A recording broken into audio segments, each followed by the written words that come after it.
This man is extremely stingy. He always takes his bike wherever he goes. Even when he goes grocery shopping, he only grabs discounted items that are about to expire. At checkout, he pulls out a stack of coupons and ends up paying just 8 cents. His daily breakfast budget is locked at $1. Even when he chokes on eggs, he won't buy a cup of soy milk to wash it down. To keep his water bill low, he barely turns on the faucet. Empty toothpaste tubes. He squeezes every last drop out with a stick. He even breaks a single incense stick into 3 pieces when paying respects to his parents. After 30 years of relentless penny pinching, he saved up nearly $1 million.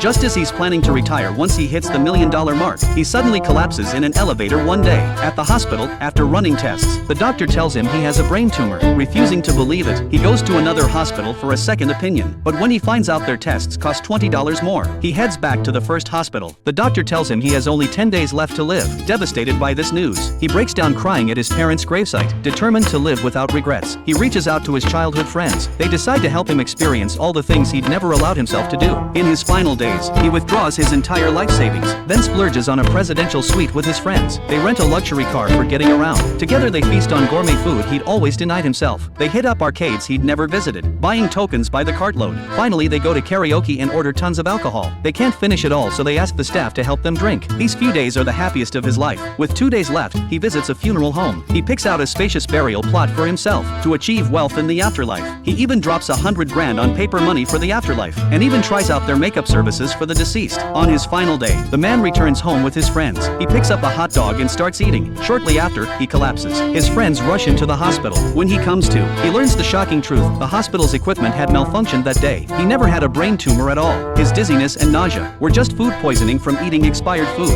Hearing this, the man is even more devastated than before.